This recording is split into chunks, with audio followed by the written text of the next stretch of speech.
Have you ever wanted to make tallow yourself at home? Well, join me as I render down a whole nother bag. So this bag was a little over 12 pounds. The butcher that I get it from makes really small pieces, which I like, so it kind of saves me from having to cut them all. And they do a good job about getting like the meaty parts off. So if you see any of those, you can just cut those off. And that will help the overall smell of your tallow at the end also. So it naturally has like a beefy scent, but there is things that you can do to get it out and help with that scent. So cutting off any of those little extra meaty parts definitely will help. So I'm cooking in my new oven roaster. This is the first time I've done a big batch. I'm cooking it on the lowest setting and I'm going to measure it with my thermometer and see how it does. So we'll come back and check tomorrow. All right, this is day 2 of rendering down my tallow.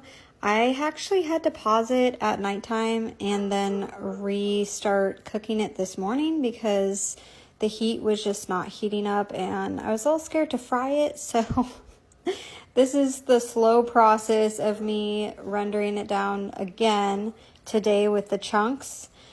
I just slowly kept an eye on it and I think I got the right heat that I need to set my roaster at. It just is so much different than cooking it in the crock pot, so that kind of threw me off. And I got a new bowl. I'm really excited about this. It's a little bit deeper and bigger, so it's going to be a little easier to work with and I'll be able to fit more on there. So I got my strainer and then my flannel towel and then I have another strainer on top. And then I went to go pour it and it went everywhere and I realized that I need to actually just sit there and strain the chunks out before I start dumping the whole thing in there because it is bigger and it just was going all over the place and it got kind of messy. So if you're cooking in a roaster, it definitely is a whole different ball game than cooking in a crock pot. It is a whole lot messier and you're gonna have to have a new rhythm. I love using these flannel towels. As you can see, it caught a lot of the little pieces, which is super awesome. So after I am done with that, I just started using gloves to just do most of the work because tallow is so messy. People don't realize how messy tallow can be. So I started using gloves because it can be really hot with the towel. So this makes it definitely way nicer. And I won't get burnt. Then we're going to stick it in the fridge and we'll come back tomorrow. All right, day 3 of rendering down our beef suet into beautiful tallow. So I definitely like this new container. It can fit way more in there and I don't have to use 2 bowls to render down my tallow anymore. I can just use one. Now this did have quite a bit of impurities at the bottom because when I was trying to pour yesterday, it kind of went a little sideways and some got off on the side. So I was expecting there to be a little bit more impurities than I would normally see on the bottom. So as soon as I was trying to crack it open, I could already tell that there's still some moisture in here that we'll probably need to get out with the next couple of renders. So it was definitely a tiny bit soft in the middle. So we're gonna melt it all down again and see what happens and what it's looking like tomorrow. So I like to chop them up in as small pieces as I can. Some people like to shave them down, fit more in there. I resorted back to my crock pot because I really love rendering in my crock pot versus the roaster, which kind of got a little messy and crazy. But as you can see, it was like definitely coming all the way out. So by the time it was all melted, it was like to the top. You can tell that it all melted down and it was able to fit in there.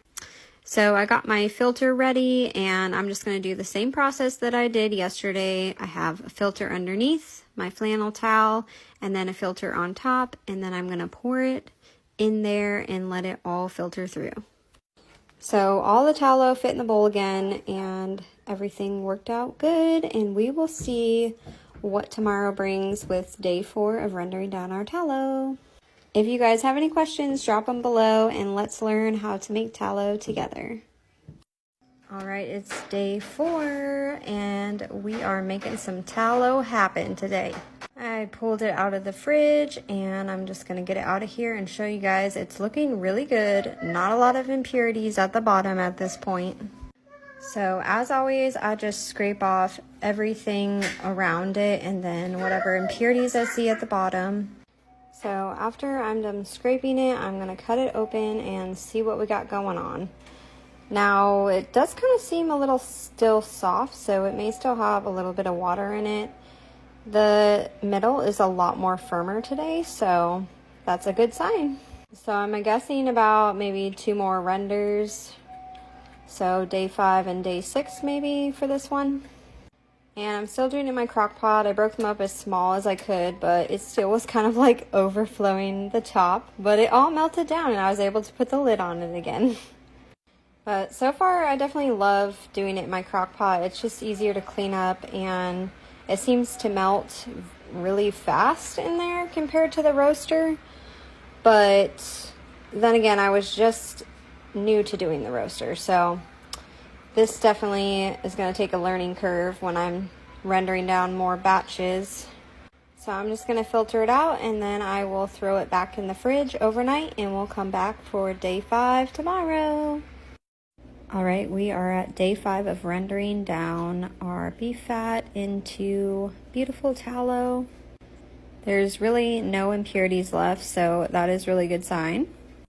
As always, I'm just going to scrape off around each edge just in case there's any little particles that you can't see with the naked eye. I always just do this for every single one. Then we're going to crack it open and see what she is looking like.